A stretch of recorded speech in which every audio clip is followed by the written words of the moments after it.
तो चलो आज के करंट अफेयर स्टार्ट करते हैं। देखो जैसे कि पहला क्वेश्चन क्या दिया हुआ है, ओमान कंट्री है जो लैंड बॉर्डर कितनी कंट्रीज के साथ शेयर कर रही है, तो 3 के साथ शेयर करती है। 3 कंट्रीज के साथ शेयर करती हैं। तो क्या क्यों है न्यूज में ओमान के साथ इंडिया का? वैसे ही देखो कुछ क्वेश्चन इस करना चाहता हूँ जो डिफेंस के एग्जाम्स हैं वहां पे पूछता है कि जो इंडिया और ओमान की एक्सरसाइज होती हैं, जो हम मिलिट्री एक्सरसाइजेस सुनते हैं वो भी होती हैं। पहले देखो स्टैटिक टॉपिक देखेंगे, फिर देखेंगे करंट में क्यों है। देखो जो इंडिया और ओमान के बीच जो एक्सरसाइज होती है वो कुछ उसका नाम क्या है? इंडिया एंड ओमान के बीच जो मैरीटाइम एक्सरसाइज होती है उसका नाम है नसीम अल बहार।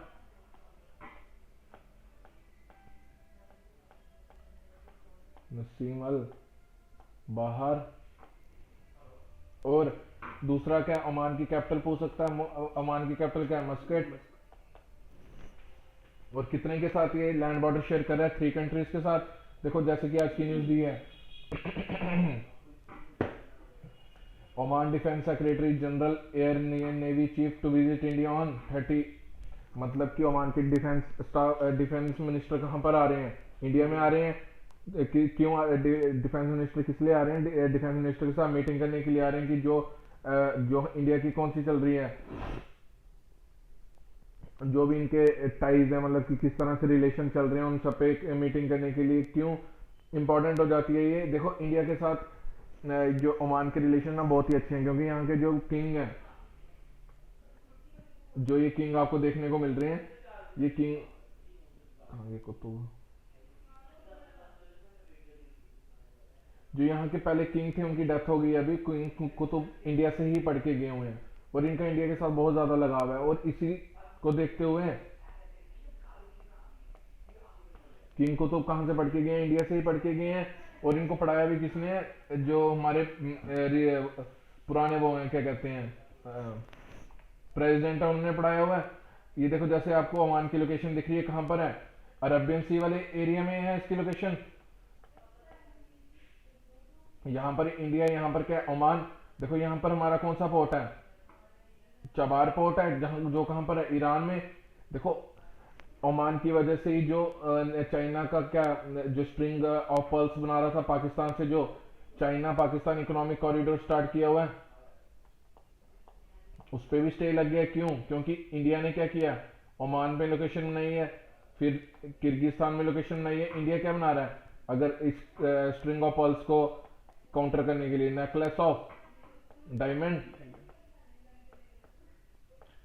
डिफरेंट डिफरेंट कंट्रीज हैं नेकलेस ऑफ डायमंड में। जैसे कि देखो क्या हो रहा है कि डिफेंस डील करने के लिए ये इंडिया में आ रहे हैं। और कब से कब तक रहेंगे? जनवरी 30 से लेकर 4 फरवरी तक। और इंडिया ने हर बार इनके साथ, मतलब हमारे रिलेशन हमेशा से ही ओमान के साथ अच्छे रहे हैं।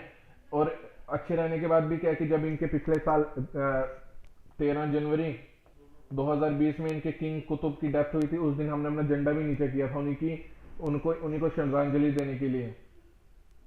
और इंडिया ओमान के रिलेशंस में आपको कहा अच्छे हैं। गल्फ रीजन में हमें क्या ये एक हमारा क्या पॉइंट है कहाँ के लिए? नेकलेस ऑफ डायमंड का एक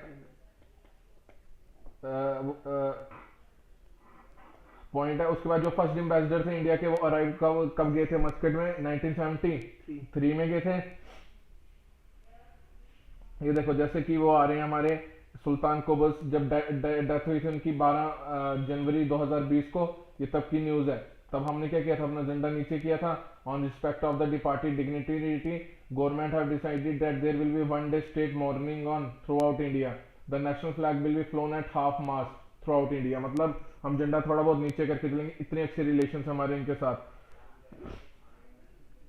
इन्हीं का एक पोर्ट इंडिया के पास है जिसको कहते हैं दक्कम पोर्ट, जो इन्होंने क्या इंडिया को देके रखा हुआ है। और यहाँ पर क्या है कि मान लो एक एग्जांपल लेके चलते हैं। देखो क्या होता है कि अब जैसे कोई भी कंपनी है, क्या करते हैं हम, कोई भी कंपनी, फॉरेन कंपनी आ रही है इंडिया में इन्वेस्टमेंट करने के लिए। इन्वेस्टमेंट करने के लिए आएगी तो क्या देगी? देखो कुछ इकोनॉमिक जोन्स बनाने पड़ते हैं, एक्सक्लूसिव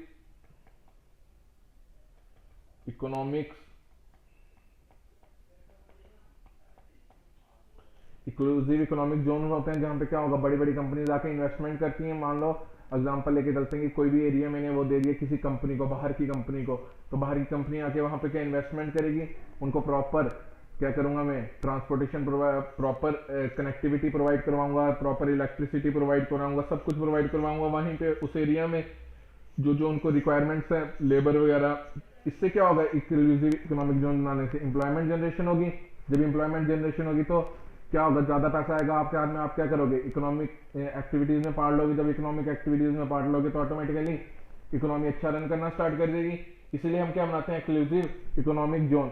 और इंडिया का एक एक्सक्लूसिव जोन कहाँ पर है, ओमान में है, जहाँ पर अडानी और कुछ अडानी की कंपनीज और अंबानी की कंपनीज क्या कर रही हैं, उसके एक्सक्लूसिव इकोनॉमिक जोन में जाके काम कर रही हैं। कुछ डॉक्टर्स काम कर रहे हैं इंडिया के ओमान में, कुछ इंजीनियर्स, मतलब अराउंड 80% इंडिया ओमान की पॉपुलेशन इंडिया से गई हुई है वहां पर, ठीक है, वो जो वहां पर काम कर रहे हैं।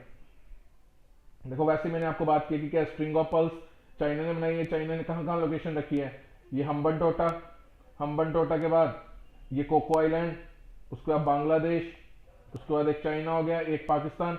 इस तरह से क्या बना रहा है, पर्ल्स की स्ट्रिंग बना रहा है।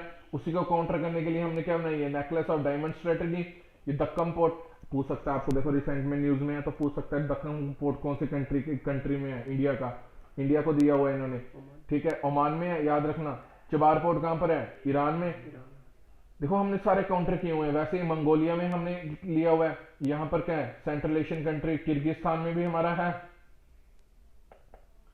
किर्गिस्तान। उसके बाद जापान में हमने अपना एक स्ट्रेटेजी पॉइंट बनाया, एक वियतनाम में, एक चांगी पोर्ट है सिंगापुर में वहां पे, सबांग में इंडोनेशिया में, और अजम्पशन कहां पर है, सेशल्स में। इस तरह से हमने क्या किया, इसको काउंटर किया, किसको, स्ट्रिंग ऑफ पर्ल्स को,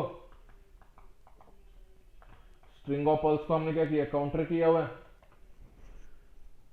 तो पूछ सकता है आपको ये सारे तो इसी को लेके आज की न्यूज थी कि ये आ रहे हैं इंडिया में और इनमें क्या बातचीत होगी सारी डिफेंस मिनिस्ट्री के साथ। उसके बाद नेक्स्ट क्वेश्चन है, who is the head of the national tribunal, national green tribunal, जिसको आप एनजीटी के नाम से जानते हो। देखो एनजीटी बनी कब थी, एनजीटी का जैसे देखते हैं,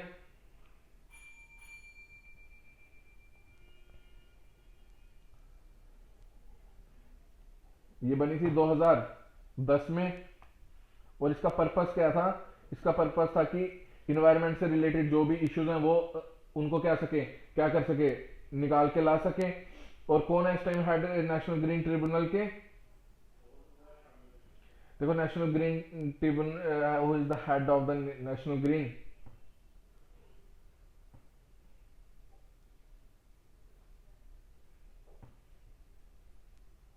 मिस्टर जस्टिस आदर्श कुमार गोयल।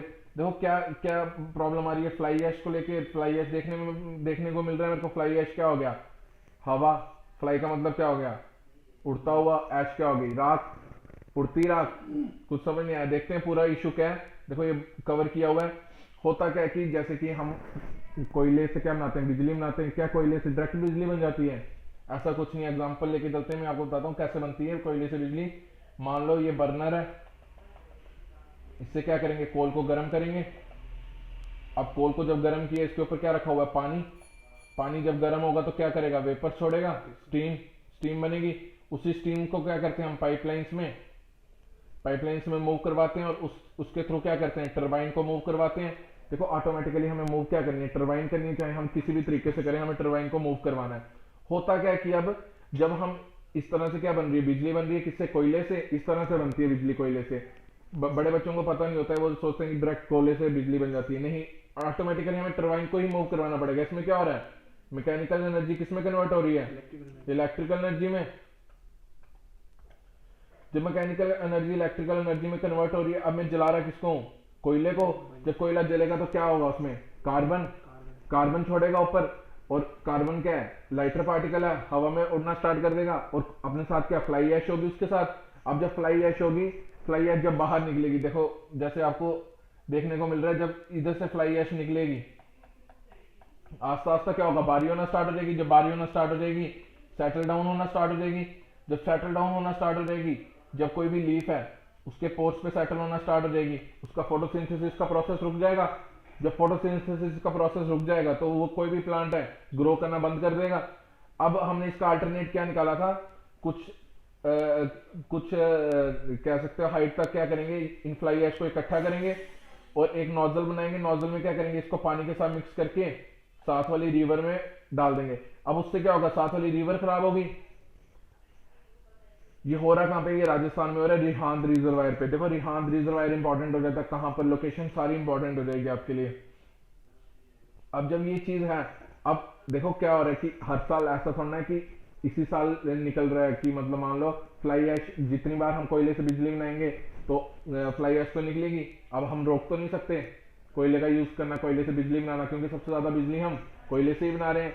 और क्या फ्लाई ऐश भी निकलेगी। वैसे डाटा जैसे कि दिया हुआ है 672 मिलियन टन अगर कोल को हम कंज्यूम करेंगे तो वो around 200 million ton fly ash generation करता है, मतलब 222 मिलियन टन की फ्लाई ऐश निकालता है। बट फ्लाई ऐश ऐसा प्रोडक्ट है, अगर कहीं भी रोड्स बन रही है हम फ्लाई ऐश को ऐड कर सकते हैं। इसकी पकड़ क्या होती है, अच्छी होती है।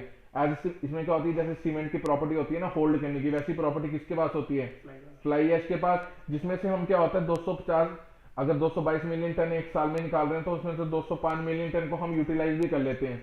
बट प्रॉब्लम कहाँ आ रही है फिर, देखो प्रॉब्लम कहाँ आ रही है। ये तो कंज्यूम करना तो हमने यूटिलाइज करना तो अभी स्टार्ट किया, बट ये प्रॉब्लम क्या है कि पहले से बिजली बनाना कोयले से आज से थोड़ा ना स्टार्ट किया, बहुत पुराने से किया हुआ है। बट जो पुरानी इकट्ठी हुई है वो भी तो कहीं रखनी है। जो पुरानी इकट्ठी हुई है वो अराउंड कितनी है, 1670 मिलियन टन। तो ये इसी की प्रॉब्लम आ रही है कि 1670 मिलियन टन को हम किस तरह से यूज करेंगे। इसी चीज पे हमने क्या बताया हुआ है, इसी चीज पे नेशनल ग्रीन ट्रिब्यूनल ने क्या बताया हुआ है कि कोयले से बिजली बनाना को रोक लगानी पड़ेगी या कुछ लॉज बनाने पड़ेंगे। देखो बताया हुआ है फ्लाई ऐश क्या होता है, unwanted residue of coal combustion. तो कोल प्रॉपर तरह से जल नहीं पाता है, जब कंबस्शन जब प्रॉपर तरीके से जल नहीं पाएगा तो कुछ पार्टिकल्स क्या एयर में रह जाएंगे और वो फ्लाई ऐश की फॉर्म में जब सेटल डाउन होंगे तो क्या होगा जब सेटल डाउन होंगे तो क्या करेंगे, फोटोसिंथेसिस के प्रोसेस को रोक देंगे। अगर रिवर के ऊपर आएंगे तो जब से सनलाइट ही नहीं जा पाएगी, नीचे की जो भी फिशरीज हैं या जो भी मैरीन लाइफ है, मैरीन लाइफ सारी डिस्ट्रॉय हो जाएगी। क्योंकि मैरीन लाइफ को क्या इंपॉर्टेंट है, ऑक्सीजन। जब ऑक्सीजन ही नहीं मिलेगी तो डाई हो जाएंगे वो। तो इसीलिए हमने क्या बनाया हुआ है इसको, या तो हम इसको क्या करें सीमेंट, और इसका कलर मोस्टली सेम होता है तो या तो इसको सीमेंट में ऐड करके दे दें ताकि क्या हो, इसकी भी सीमेंटिंग प्रॉपर्टी जैसी काम करता है फ्लाई ऐश। तो अब हम इसका अल्टरनेट क्या निकाल रहे हैं कि हम इसको क्या करें सीमेंट में थोड़ा बहुत मिक्स कर दें ताकि क्या हो, फ्लाई ऐश का यूज जो हमारे पास पड़ी हुई है उसको हम यूज कर सकें। देखो दिया हुआ है using concrete and cement products, मतलब कोई भी सीमेंट प्रोडक्ट्स या रोड का बेस बनाने में, मतलब अगर रोड डलती है उससे पहले जो बेस बनाना है उसमें मेटल रिकवरी और मिनरल फिलर। मतलब मान लो अगर मिनरल निकाला है, कोई गड्ढा किया होगा वहीं से मिनरल निकल रहे हैं, उसको फिर जब भरना है फिल करना है उसको, तो उधर भी यूज कर सकते हैं फ्लाई ऐश को। और ये क्या टॉक्सिक है, और इससे क्या होता है हार्ट डिजीजेज होती हैं, कैंसर जैसी प्रॉब्लम होती है और रेस्पिरेटरी डिजीजेज। क्योंकि ये क्या है जब अंदर जाएगा सिलिका तो क्या होता है ये सब डिजीजेज करेगा। और दूसरा क्या हो रहा है, जब हमने नोजल से डाला कहाँ पे, रिवर में, वाटर पोल्यूशन कर रहा है। वाटर पोल्यूशन क्या होगा, आस्ता आस्ता परकुलेट होना स्टार्ट होगा, ग्राउंड वाटर में जाएगा। जब ग्राउंड वाटर में जाएगा तो क्या होगा, फ्रेश वाटर बन के हमारे घर में आएगा। जब हमारे घर से हम कंज्यूम करेंगे तो ऑटोमेटिकली वाटर पोल्यूशन भी हो गया और क्या होगा, डिजीजेज ऑटोमेटिकली होना स्टार्ट हो जाएंगी। तो यही सब बताया हुआ है। इसी तरह से एनजीटी के 3 लॉज हो रहे हैं।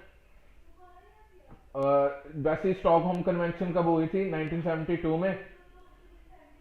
वैसे ही भोपाल गैस ट्रेजेडी 1984 में। इस तरह से आपको सारे जो भी प्रोटेक्शन एक्ट है उनके बारे में बताया हुआ है। जैसे कि इन्वायरमेंटल प्रोटेक्शन एक्ट 1986 में क्या बताता है कि कैसे हम प्रोटेक्ट कर सकते हैं अपने इन्वायरमेंट को, कैसे ह्यूमन बींग से प्रोटेक्ट कर सकते हैं अपने प्लांट्स को, अपनी जो प्रॉपर्टी वगैरह जो वो सबको, कैसे इन्वायरमेंटल पोल्यूशन को कम कर सकते हैं।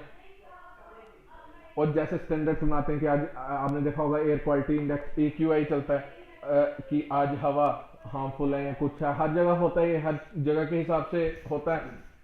और इंडस्ट्रीज के लिए कुछ एरिया स्पेसिफाई कर देंगे, खुले एरिया में बनाते हैं इंडस्ट्रीज ताकि क्या हो, धुआं बाहर वाली साइड जाए, इसीलिए बनाते हैं।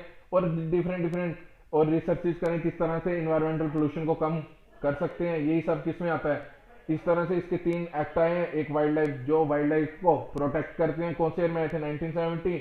टू में वैसे इन्वायरमेंट को प्रोटेक्ट करने का एक्ट कब आया था 1980। सिक्स में वैसे बायोलॉजिकल डाइवर्सिटी का एक्ट कब आया था 2002 में। अब इसमें पूछा हुआ है according to which article of the Indian constitution the union budget of year is refer to as annual financial statement. And annual financial statement कुछ नहीं जिसको आप बजट कहते हो उसी को ओरिजिनली हम कहते क्या हैं एनुअल फाइनेंशियल स्टेटमेंट। और इसका आर्टिकल क्या है 112। जैसे कि आपको पता है कि आज क्या है बजट रखने वाले हैं, इसी से रिलेटेड कुछ पॉइंट्स लिख लो। जैसे कि मान लो अगर पूछता है कि फर्स्ट टाइम बजट प्रेजेंट कब हुआ था 1860 में, किसने किया था जॉन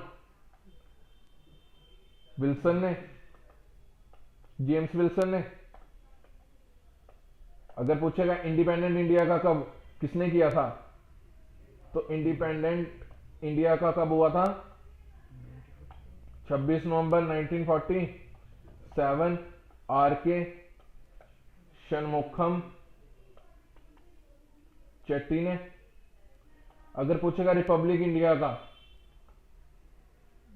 तो कब हुआ था ये 28 फरवरी 1950। ये किसने किया था जॉन मिठाई ने।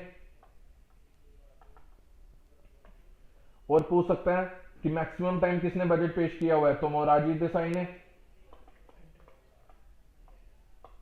10 टाइम्स किया हुआ है। इससे कम चिदम्बरम ने 9 टाइम्स किया हुआ है बजट पेश। और पूछ सकता है कि कौन सा प्रेसिडेंट है जिसने मैक्सिमम टाइम क्या किया हुआ है बजट को पास किया हुआ बजट रखा हुआ है, तो वो कौन थे प्रणब मुखर्जी, उन्होंने 8 टाइम्स रखा हुआ है।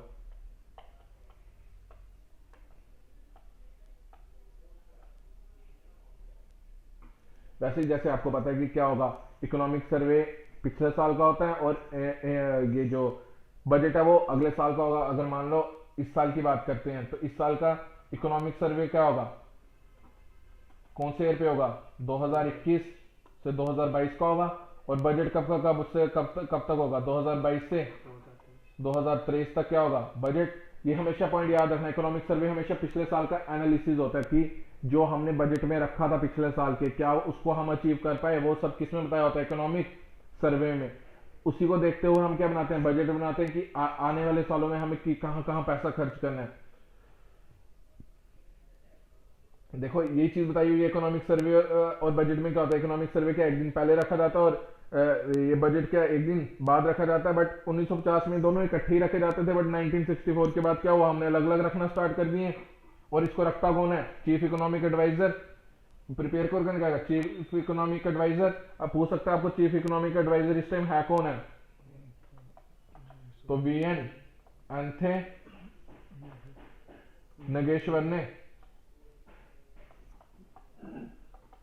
बट इस बार का बजट जो है वो चीफ इकोनॉमिक एडवाइजर ने नहीं बनाया क्योंकि ये सीट क्या चल रही थी वैकेंट चल रही थी। तो इस बार का जो बजट है वो इकोनॉमिक सर्वे वो किसने बनाया है प्रिंसिपल इकोनॉमिक एडवाइजर ने। ठीक है वो प्रिंसिपल इकोनॉमिक एडवाइजर ने बनाया हुआ है।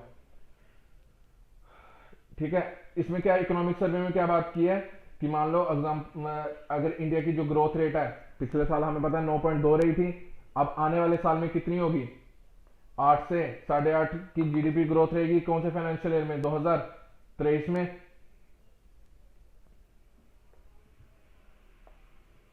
ठीक है और क्या प्रोजेक्ट कह रहे हैं रियल जीडीपी ग्रोथ है 2021 से 22 में मैंने आपको बताया कितनी थी 9.2, आगे आने वाले साल में कितनी रहेगी 8 से 8.5%। एग्रीकल्चर सेक्टर कितना ग्रो किया एज कम्पेयर टू पिछले साल 3.9%। इंडस्ट्रियल सेक्टर कितना ग्रो किया 11.8%। वैसे सर्विस सेक्टर कितना ग्रो किया 8.2%। देखो जो किसी भी डिस्क्रिप्टिव पेपर की तैयारी कर रहा है किसी कॉम्पिटिटिव पेपर में जिसमें डिस्क्रिप्टिव पेपर होता है तो वहां पे देखो ये डाटा है उसको याद करना पड़ेगा। ये डाटा से क्वेश्चन पूछ ये डाटा डालोगे आपको आंसर क्या लगता है अच्छा लगता है देखने में। देखो जितना डाटा डालोगे ये इकोनॉमिक सर्वे या बजट का उतना आपका आंसर मार्क्स आने के चांसेस ज्यादा होते हैं। ठीक है अब बजट के प्रोसेस की बात करते हैं। अब देखो सबसे बड़ी बात क्या है इस बजट में, अगर हम बात करें इकोनॉमिक सर्वे की सबसे बड़ी चीज देखें जो स्टार्टअप थे 2012 में एक स्टार्टअप हुआ था बट 2021 तक आते आते कितने 47 स्टार्टअप्स हो गए। ये सबसे बड़ी इकोनॉमिक सर्वे ने जो चीज बताई है वो इसी चीज में बताई है कि जो 2012 में थे उस टाइम हमारा फोकस स्टार्टअप्स कितने थे, एक ही स्टार्टअप था किसमें, स्पेस सेक्टर में। अब कितने स्टार्टअप्स हो गए, 47। ये मेन एम है किसका, इकोनॉमिक सर्वे का। वैसे अगर हम जीडीपी की बात करें, 19-20 में 4% थी, 20 से 21 जब कोरोना का टाइम आया नेगेटिव में चले गई। उसके बाद क्या हुआ, 21 से 22 में फिर इंक्रीज करना स्टार्ट की, फिर 9.2 तक गई, और अगले साल की हम प्रिडिक्ट करके चल रहे हैं कि 8 से 8.5% तक रहेगी। अब राजकोषीय घाटा मतलब कि फिजिकल डेफिसिट, कितनी सरकार की इनकम है और कितने खर्चे हैं। अगर खर्चे ज्यादा हो रहे हैं एज कम्पेयर टू इनकम तो क्या हो रही है, डेफिसिट हो रही है। तो इसी चीज को कहते हैं क्या, फिजिकल डेफिसिट। पिछले साल देखो जब कोरोना का टाइम था तो ऑटोमेटिकली फिजिकल डेफिसिट बढ़ता जाएगा, पिछले साल 9.2 तक पहुंच गया, बट इस साल कम हो जाएगा, अगले साल आने वाले साल में कम होगा। मान के चलते हम 6.8 की बात कर रहे हैं कि पिछले साल 21 से 22 में कितना रहा, 6.8 रहा। उसके बाद हम बात करते हैं मुद्रास्फीति की, कम सीपीआई की, महंगाई कितनी रही, महंगाई 5.2 हमारी कितनी पहुंच गई है, डबल डिजिट में पहुंच गई, मतलब महंगाई बढ़ रही है, महंगाई बढ़ रही है। बट ये देखो खाली इंडिया की महंगाई नहीं बढ़ रही है, ऑल ओवर वर्ल्ड में महंगाई बढ़ रही है। तो उस वजह से ये इतनी ज्यादा प्रॉब्लम नहीं है क्योंकि ऑल ओवर वर्ल्ड में बढ़ रही है।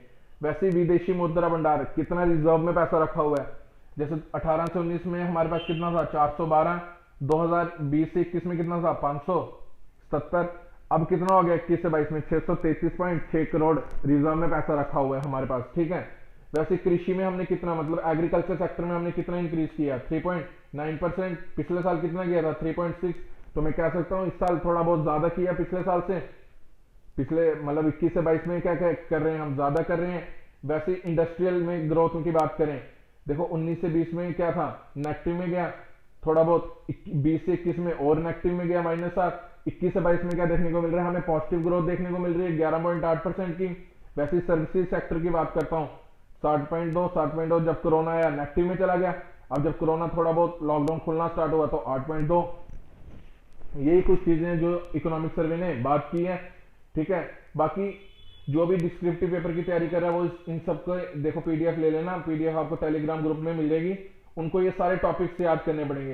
देखो जैसे कि बताया हुआ है कि 71.61 लाख करोड़ सरकार ने किस पे खर्च किया, सोशल सर्विसेज पे, 6.97 लाख करोड़ किस पे खर्च किया, एजुकेशन पे 4.72 लाख करोड़ किस पे किया, हेल्थ सेक्टर पे।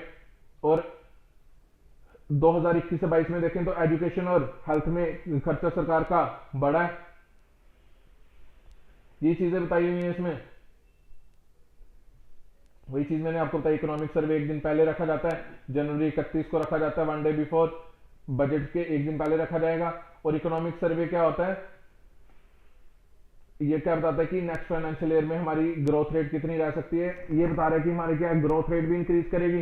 देखो ग्रोथ रेट और जीडीपी डिफरेंस होता है दोनों में, ग्रोथ रेट और जीडीपी में, ठीक है। ये अब आप जब आने वाले लेक्चर से यहाँ अलग से लेक्चर देखेंगे हम, अगर जीडीपी का और ग्रोथ रेट में क्या डिफरेंस होता है। अभी के लिए जीडीपी अलग होता है बट और ग्रोथ रेट डिफरेंट होता है, दोनों अलग अलग होते हैं, ये बात याद रखना। और इकोनॉमिक सर्वे को कौन रखता है, table in parliament by the union finance ministry, इसको भी फाइनेंस मिनिस्ट्री रखती है। फाइनेंस मिनिस्ट्री में भी कौन रखता है, चीफ इकोनॉमिक एडवाइजर रखते हैं यूनियन बजट से एक दिन पहले। वैसे इससे स्टैटिक टॉपिक क्या पूछ सकता है कि इकोनॉमिक सर्वे पहली बार कब रखा गया था, 1950 से 51 के बीच, और कब तक, मतलब इकोनॉमिक सर्वे और बजट इकट्ठे रखा जाता था 1950 से लेके 1964 तक। उसके बाद हमने क्या किया, इकोनॉमिक सर्वे को एक दिन पहले और बजट एक दिन बाद रखना स्टार्ट कर दिया। और इसको प्रिपेयर कौन करता है, चीफ इकोनॉमिक एडवाइजर। बट इस साल क्या था, सीट वैकेंट चल रही थी किसकी, चीफ इकोनॉमिक एडवाइजर की, तो ये डॉक्यूमेंट प्रिपेयर किसने किया, प्रिंसिपल इकोनॉमिक एडवाइजर। और इस टाइम कौन है हमारे चीफ इकोनॉमिक एडवाइजर, वी अनंता नागेश्वरन, ये क्या है हमारे चीफ इकोनॉमिक एडवाइजर, अभी परसों अपॉइंट हुए हैं। वैसे सेशंस होते हैं पार्लियामेंट के, जो बजट सेशन होता है फरवरी से मई तक होता है, मानसून सेशन कब से कब तक होता है, जुलाई टू सितंबर होता है, विंटर सेशन कब होता है, नवंबर से दिसंबर तक। देखो sitting of parliament can be terminated by adjournment, sine die, progression और डिसोल्यूशन। या तो क्या हो जाए, असेंबली डिसॉल्व हो जाए उस तरह से, या तो जब लोकसभा के स्पीकर कह दें कि क्या है कि अब हम हाउस को क्या करने जा रहे हैं, अर्जन मतलब बंद करने जा रहे हैं। ठीक है, इस तरह से क्या पार्लियामेंट को हम बंद कर सकते हैं। और ये पास तो फर्स्ट फेब को हो जाता है, बट ये लागू कब से होता है, 1 अप्रैल। मान लो ये जो बजट आज पास हो रहा है तो ये कब कब से लागू होगा, 1 अप्रैल 2022 से लेके कब तक रहेगा, 31 मार्च 2023 तक लागू रहेगा। बट अगर आपको पूछे कि इंप्लीमेंट कब से होता है तो 1 अप्रैल 2022 से होगा। और इसका आर्टिकल कौन सा है, 112। इसी बजट को क्या कहते हैं, एनुअल फाइनेंशियल स्टेटमेंट कहते हैं। बाकी ये चीज बताई हुई है कंस्ट्रक्शन सेक्टर में हम कितनी ग्रोथ कर रहे हैं, कैसे कम ज्यादा कौन से मंथ में कितनी है। देखो अब पूछ रहा है कि first bad bank in the world was created in which year. तो सबसे पहले देखते हैं बैड बैंक क्या होता है। बैड बैंक क्या होता है कि मान लो अब बैंक्स का काम क्या है,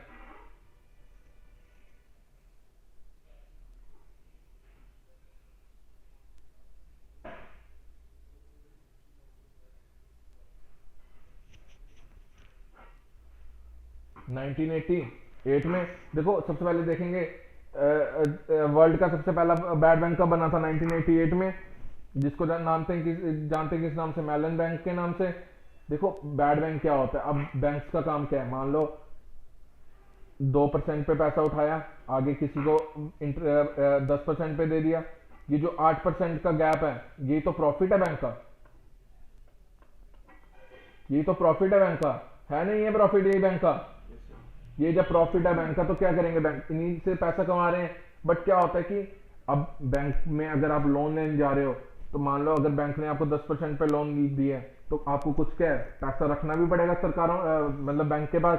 जब बैंक के पास कुछ पैसा कुछ चीजें रखी है आपने या कुछ एसेट्स रखा है, कुछ टाइम बाद क्या होता है कि अगर आप मतलब अपनी प्रॉपर क्या कर रहे हो, किससे ईएमआई नहीं पे कर रहे हो, मतलब मान लो जो इंस्टॉलमेंट्स हैं वो अगर आप पे नहीं कर रहे हो तो बैंक क्या करता है, आपको नॉन परफॉर्मिंग एसेट मानना स्टार्ट कर देता है। देखो उसके अलग से प्रोविजन है नॉन परफॉर्मिंग एसेट, इतने डीप में नहीं जाएंगे नॉन परफॉर्मिंग एसेट। ठीक है, हम ये मान के चल रहे हैं कि आपको नॉन परफॉर्मिंग एसेट सभी पता है। ठीक है, नॉन परफॉर्मिंग एसेट्स क्या होते हैं कि जब आप ईएमआई पे नहीं कर पाओगे 3 मंथ तक तो क्या पहले नोटिस भेजता है, 6 महीने तक नहीं कर पाओगे फिर एक कॉल आएगी आपको बैंक से, अगर 12 महीने तक नहीं कर पाओगे तो बैंक घोषित कर देता है कि ये क्या डिफॉल्टर है। इस तरह से एनपीए में हम डिफाइन करते हैं डिफरेंट डिफरेंट प्रोविजंस पे। तो एनपीए क्या, नॉन परफॉर्मिंग एसेट, जब बैंक को लगता है कि आप क्या हो गए, नॉन परफॉर्मिंग एसेट हो गए। जैसे विजय माली के एग्जांपल लेके चलते हैं, विजय माली क्या हो गया, नॉन परफॉर्मिंग एसेट, नहीं पे कर पा रहा है पैसा। जब नहीं पे कर पा रहा है तो कुछ प्रॉपर्टी रखी होगी सरकार ने, अगर 100 रुपए, मान लो 100 रुपए की प्रॉपर्टी, 100 रुपए उसको कर्जा दिया है, 100 रुपए की उसकी प्रॉपर्टी भी रखी होगी। बट बैंक्स का काम इन 100 रुपए को प्रॉपर्टी बेचना सरकार का बैंक्स का काम थोड़ा है। बैंक्स का काम क्या है, सिर्फ प्रॉफिट को देखना। अब इसको बेचना और बैंक्स के पैसे पूरे करना, यही काम कौन करेंगे, बैड बैंक्स। बैड बैंक्स क्या करेंगे, जो भी डिफॉल्टर्स हैं उनकी जो प्रॉपर्टी रखी है या जो कुछ भी सिक्योरिटीज रखी है उन्होंने, वो खरीदेंगे और वो क्या करेंगे, मार्केट में बेच के पैसा किसको दे देंगे, बैंक्स को दे देंगे। ठीक है, यही काम करते हैं क्या, बैड बैंक्स। देखो ये लिखा हुआ है 15 केसेस एडी, और हम क्या 50,000 करोड़ रुपया डाल रहे हैं किसमें, बैड बैंक में, और डालने जा रहे हैं। पिछले बजट में भी 6,000 करोड़ डाला था, इस बार भी हम कितना डालने जा रहे हैं, 50,000 करोड़ डालने जा रहे हैं। ये चीज लिखी है किसमें, बैड बैंक में। देखो नेशनल एसेट, अब इसमें दो चीजें आती हैं, NARCL, national asset reconstruction company limited, और इसको बनाता कौन है, ये क्या एसेट रिकंस्ट्रक्शन कंपनी है। एनएसीएल क्या करती है, देखो एक एनएआरसीएल होती है, एक आईडीआरसीएल होती है। ये क्या करती है, एक क्या करेगी, खरीदेगी, और एक क्या करेगी, बेचने का काम करेगी। ठीक है, ये काम करती हैं दोनों। और इस टाइम इसका हेड किसको बनाया गया, चीफ जनरल चीफ मैनेजर किसको बनाया गया हुआ है, सीबीआई के फॉर्मर चीफ जनरल मैनेजर को इसका क्या बनाया गया है, हेड बनाया गया है, जिनका नाम क्या है, पद्म कुमार नायर। यही आज का क्या है, करंट अफेयर्स है। यही बैड बैंक का मैंने आपको बता दिया क्या होता है। बाकी यही चीज बताई हुई है, कितना कितना पैसा डाल रहे हैं, सेंटर कितना डालेगा, ये सब बताया हुआ है। अब नेक्स्ट क्वेश्चन में मूव करते हैं। अब नेक्स्ट क्वेश्चन पूछा हुआ है, world leprosy day is observe globally every year on which day of January. तो कब करते हैं? लास्ट संडे जनवरी का जो भी आएगा उस दिन हम क्या मनाते हैं? World leprosy day. लेप्रेसी क्या एक डिजीज है। और इस बार की देखो जो डिफेंस जैसे एग्जाम है वहां पर थीम्स भी पूछता है कि इस बार की थीम क्या है। तो इस बार की थीम याद रखना क्या है? United for dignity. और कब मनाया हमने? 30 जनवरी 2022 को। और लेप्रेसी होती क्या? ये क्रोनिक इन्फेक्टिव डिसीज है जो किस वजह से होती है? माइक्रोबैक्टीरियम लेप्रे से। और ये इसके सिम्टम कब दिखते हैं हमें? लॉन्ग टाइम में दिखेंगे, जब मतलब 5 साल के बाद इसके सिम्टम्स हमें दिखने को मिलते हैं। और ये इफेक्ट किसको करते हैं? स्किन को, हमारी नर्व्स को, रेस्पिरेटरी सिस्टम को और आइज को। इन सिस्टम पे क्या करेंगे? इफेक्ट करेंगे। उसके बाद नेक्स्ट क्वेश्चन की तरफ मूव करते हैं। In the 2022 women hockey Asia cup tournament India defeated which country by 2-0 to win the bronze medal. तो इंडिया ने किसको हराया हुआ? चाइना को। अब देखेंगे कौन टॉप कर रहा है, किसने बनाया, ये सब देखेंगे इससे स्ट्रैटेजी सारा। तो इंडिया ने क्या किया? चाइना को हरा के कौन सा मेडल जीता? Bronze medal. वुमेन हॉकी याद रखना। और कहां पे हुए हैं इस बार? मस्कट में, ओमान में। देखो ओमान आज बार 2 बार न्यूज में आ गया तो इंपॉर्टेंट है, ओमान से क्वेश्चन बन सकता है। और किस इसका विनर कौन है? जापान। जापान ने किसको हराया है? साउथ कोरिया का। तो नंबर 1 पे कौन हो गया? जापान। नंबर 2 पे साउथ कोरिया, नंबर 3 पे इंडिया और नंबर 4 पे चाइना। अब नेक्स्ट क्वेश्चन की तरफ मूव करते हैं। हुआ है recently introduce India first intelligent messenger pops. तो किसने किया हुआ है? पेटीएम ने किया हुआ है, लॉन्च, इंट्रोड्यूस किया हुआ है। तो अब जैसे कि पॉप्स क्या होता है? जिसमें हम क्या इंफॉर्मेशन डालते हैं स्टॉक्स के बारे में, जो मार्केट में क्या न्यूज आ रही है, क्या इंपॉर्टेंट मार्केट में मूवमेंट्स हो रही है, क्या न्यूज़ हैं, वो सब किसमें? पॉप्स में ही बताते हैं हम, ठीक है। वैसे पेटीएम का आपको पूछ सकता है इस टाइम सीईओ कौन है? वरुण श्रीधर। इसके हेडक्वार्टर कहाँ पे है? बेंगलुरु में। कब बनी? 20 सितंबर 2017 को। अब Xiomara Castro sworn as the first female president of Honduras. देखो ये इंपॉर्टेंट हो जाता है क्योंकि ये कंट्री रिसेंटली न्यूज में नहीं रहती है बहुत बार। और ये कहां पर है कंट्री? आपको पूछा हुआ है कंट्री लोकेट कहां पर है? कहां पर है ये? तो ये अमेरिका में है, कैरिबियन सी, कैरिबियन कंट्रीज वाले साइड पे है ये। जो डिफेंस के एग्जाम या जो यूपीएससी लेवल के एग्जाम की तैयारी कर रहे हैं उनको इसकी मैपिंग भी पूछ सकता है, वो मैपिंग देख लेना। बाकी जो एसआई वगैरह या जेकेएसएसबी या जो एसएससी तक तैयारी कर रहे हैं वो इतना ही याद रखो, ये कहाँ की बनी हुई है? हॉन्डुरस की बनी हुई है, जियोमारा कास्ट्रो। और ये है कहां पे जगह? ये अमेरिका में जगह, नॉर्थ अमेरिका में, ठीक है। ये चीज लिखी हुई है, the first women president of Honduras. और इसकी कैपिटल क्या है? टेगुचिकल्पा। टेगुचिल्पा ये इसकी क्या है? कैपिटल है। वैसे नेक्स्ट क्वेश्चन की तरफ मूव करते हैं। Who has recently released a book titled fearless governance. तो किसने लिखी है? किरण बेदी ने। किरण बेदी क्या थी एक टाइम? लेफ्टिनेंट गवर्नर कहां की? पौंडीचेरी की। और एक आईपीएस ऑफिसर है, फर्स्ट वुमेन आईपीएस ऑफिसर। तो याद रखना इन्होंने कौन सी बुक लिखी हुई है? फेयरलेस गवर्नेंस, ठीक है। उसके बाद नेक्स्ट क्वेश्चन की तरफ मूव करते हैं। Where has a new genus septrumus of a parasitic flowering plant has been discovered recently. तो कहां पर मिला है ये हमें? निकोबार आइलैंड्स में देखने को मिला है। देखो क्या हुआ, न्यू जीन्स देखने को मिले किसके? पैरासिट फ्लावरिंग प्लांट के। कहां पे देखने को मिले? निकोबार आइलैंड में। उसके बाद recently an artificial intelligence based chest x-ray technology has been developed by which institute. तो किसने किया हुआ है? आईआईटी जोधपुर ने किया हुआ है, याद रखना ये।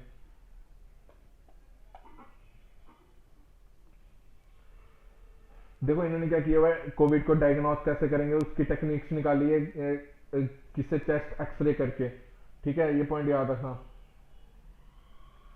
और इंडिया का फर्स्ट जियोलॉजिकल पार्क कहां पर सेटअप हुआ है? मध्य प्रदेश में। देखो लिखा हुआ है Madhya has park to come at Madhya Pradesh, Jabalpur. अब ऐसे ही कौन करता है इसको? इसको इसको बनाता कौन है? Geological survey of India. और ये फर्स्ट टाइम कब बना था? 1851 में जियोलॉजिकल सर्वे ऑफ इंडिया। इसके फाउंडर कौन है? Thomas Oldham.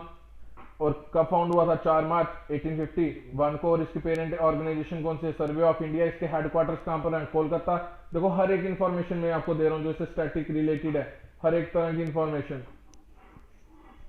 Argentina defeated home to win their 6th women field hockey championship title in the women Pan American cup, तो चिले को हराया इन्होंने, ठीक है। वैसे पैन कप की होस्ट कंट्री कौन सी थी, चिले। सिटी कौन सी, सैंटियागो। सारा कुछ दिया हुआ है इसमें। बेस्ट प्लेयर का अवार्ड किसको मिला, मारिया जोसे ग्रांटो। वैसे लास्ट क्वेश्चन की तरफ मूव करते हैं। वी स्टेट है the highest number of schedule caste entrepreneurs. Entrepreneurs होते हैं जो मतलब बिजनेस अपना सेटअप करते हैं, जिनमें क्या होती है, कैपेबिलिटी होती है क्या करने की, बिजनेस सेटअप करने की। जैसे अंबानी है, वो क्या एक एंटरप्रेन्योर है, अपनी क्या दे रहा है, स्किल्स दे रहा है, स्किल्स से क्या कमा रहा है, प्रॉफिट कमा रहा है। तो कौन सी कंट्री ने टॉप किया हुआ है, महाराष्ट्र ने टॉप किया हुआ है। तो आज के करंट अफेयर्स हमारे यहीं तक थे। अब कल देखेंगे बाकी जो ये डिफेंस वाले, वो ये पॉइंट याद रखना जिनका डिस्क्रिप्टिव पेपर है, ये देखो उनके लिए डाटा इंपॉर्टेंट है, डाटा डालना पड़ेगा आपको डिस्क्रिप्टिव क्वेश्चंस में, तभी क्वेश्चन इंप्रेसिव दिखेगा, तभी आपको मार्क्स आएंगे। नहीं तो मार्क्स बच्चों के इसलिए नहीं आते क्योंकि वो डाटा नहीं डालते हैं। तो डाटा इंपॉर्टेंट है, बट जो एसआई वाले हैं वो यहीं तक याद रखो कि कौन सी कंट्री ने टॉप किया हुआ है। महाराष्ट्र ने टॉप किया हुआ है किसमें, एंटरप्रेन्योर्स में।